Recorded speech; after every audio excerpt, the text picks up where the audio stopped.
The debate over the Confederate flag reached Congress this week. House Republicans had to cancel a vote on a spending bill because Southern Republicans objected to language that would ban Confederate flags from federal cemeteries. Speaker John Boehner called for, quote, adults here in Congress to actually sit down and have a conversation about the flag in coming weeks. CBS News political director and host of Face the Nation, John Dickerson, just interviewed Speaker Boehner for his broadcast on Sunday. He joins us now from Washington. John, let's start with Speaker Boehner. You just finished interviewing him. What did he have to say about the lowering of the flag, I wonder, in South Carolina today? Well, he praised the governor, Nikki Haley of South Carolina, for lowering the flag and for the politicians there reacting to that horrible shooting by taking that action.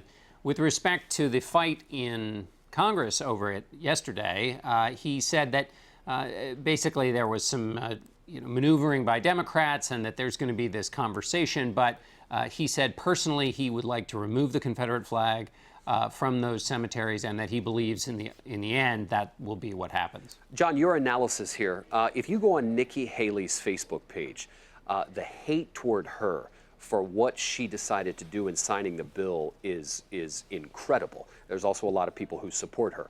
How symbolic do you think the removal is for the country at large? I think it's a big deal, and it's a big deal, not just by itself, but in the response to this, to the horrible shooting in Charleston. I think the Facebook hate, in South Carolina, I remember once covering one of her predecessors, Governor Beasley, who was speaking at a Republican convention there in, I believe it was 1999, and he was interrupted.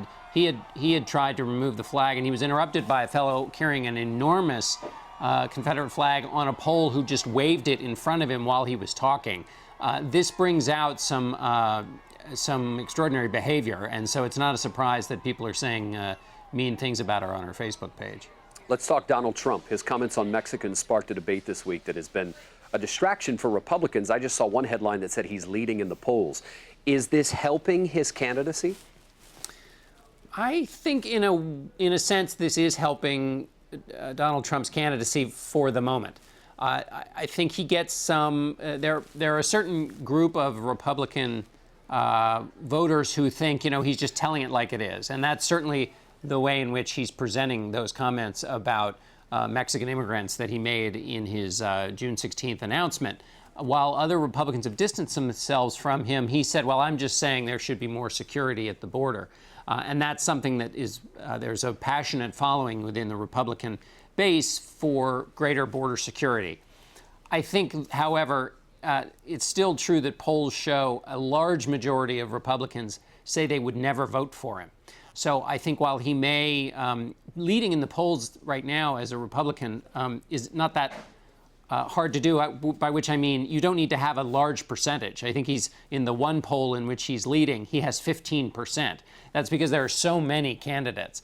So I think the real question is whether he's done himself some long-term damage in the Republican Party, and I think that's still true based on all the reporting I've done. One more on Trump. You got those people who will watch this interview and just say, I hate pundits on television. I hate when they always say, oh, in the long run, he'll never win. And, this is him just kind of self-imploding.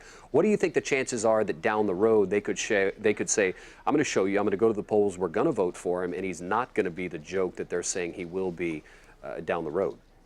I think what you're talking about is right. And I think that's part of what explains the support he's getting. There are a lot of people who see him as the kind of voice of candor that they've been missing in politics, and they see the analysis that says doesn't have a shot as the kind of foolishness that irritates them about the political process in the first place. So I think there is some of that. The question is how big that voice is and how many people are like that. I think also Donald Trump is a many faceted fellow, and he has said things in the past about being pro-life, pro-universal health care, and other things that are perhaps not as incendiary as his remarks in his announcement speech, but that are nevertheless out of the mainstream of the Republican Party.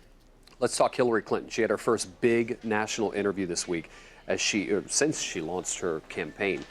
There was a question about a subpoena, and did she lie about the question and answering the question? How did she do in the interview, and is this subpoena question and her answer to it going to haunt her? There were a series of questions related to her private server email system that she set up. She said she had never received a subpoena. It's unclear. So she has received a subpoena. So in that sense, she wasn't right. It's unclear. The Clinton campaign says what she was talking about is she had not received a subpoena when she went through her emails, picked the ones that would go to the State Department, and then deleted the personal ones, that she was not under subpoena at the time. And that's true. So there's a bit of a disagreement here. On some other points, when she said her turning over her emails was totally voluntary, that's not true.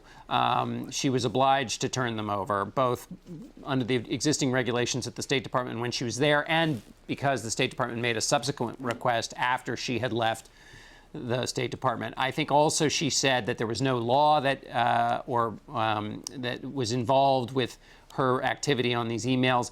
There was a regulation at the State Department that said that anybody who used an outside system had to archive those emails in a State Department approved vessel, to use a word they don't, but I'm going to use. And she didn't do that. So there was not everything she said matched up with the record. John Dickerson, we'll wait to hear more from her, and we'll watch you this weekend on Sunday. Thank you so much. Thanks, David. You can watch Sunday morning for Face the Nation. John will be speaking with House Speaker John Boehner, presidential candidate Senator Bernie Sanders, and Senator Tom Cotton.